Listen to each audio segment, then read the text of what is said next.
ప్రతాపగిరి గుట్టపై జరిగే లక్ష్మీదేవర బోనాల జాతరకు ప్రజలంతా పెద్ద ఎత్తున హాజరై జాతరను విజయవంతం చేయగలరని కాటారం ఎంపీపీ పంతకాని సమ్మయ్య కోరారు. కాటారం మండలం ప్రతాపగిరి గుంతమ్మ గుట్ట జాతర మహోత్సవం రేపటి నుంచి 3 రోజుల పాటు రంగరంగ వైభవంగా జరగబోతుంది.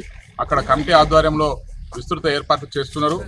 సుమారు 4 రాష్ట్రాల నుంచి వివిధ జిల్లాల నుంచి 200 లక్ష్మీదేవర్లు తరలి వచ్చి ఆదివాసీలు గిరిజనులు వాళ్ళ సంస్కృతి సంప్రదాయం ప్రకారం నృత్యాలతో గారపల్లి సెంటర్ నుంచి ర్యాలీగా వెళ్ళి ఆ గుట్ట మీద 2-3 రోజులు అక్కడే ఉండి మరి ఆ లక్ష్మీదేవర కళ్యాణ మహోత్సవాన్ని అత్యంత వైభవంగా నిర్వహించడానికి వారు విస్తృత ఏర్పాట్లు చేస్తున్నారు.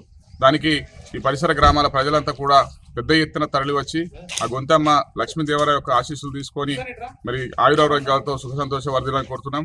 ముఖ్యంగా గత సంవత్సరం అక్కడికి వచ్చినటువంటి మన అందరి ప్రియతమ నాయకుడు మన ఐటీ మినిస్టర్ శ్రీధర్బాబు సార్ మన జాతరను చూసి ఈరోజు ప్రభుత్వం నుంచి నిధులు విడుదల చేయడానికి వారు శాయశక్తుల కృషి చేశారు.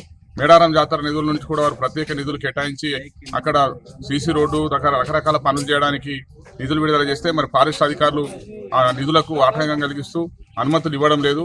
అయినప్పటికీ తరలి వచ్చే భక్తులకు ఎలాంటి అసౌకర్యాలు కలగకుండా పారిశుద్ధ్య లోపం లేకుండా వారికి టెంట్లు, నీళ్లు, భోజన వస్తువులు ఇవన్నీ కూడా కల్పించడం జరుగుతుంది. కాబట్టి ప్రజలందరూ పెద్ద ఎత్తున తరలి వచ్చి ఆ లక్ష్మీదేవర ఆశీస్సులు తీసుకోవాలని కోరుతున్నాను.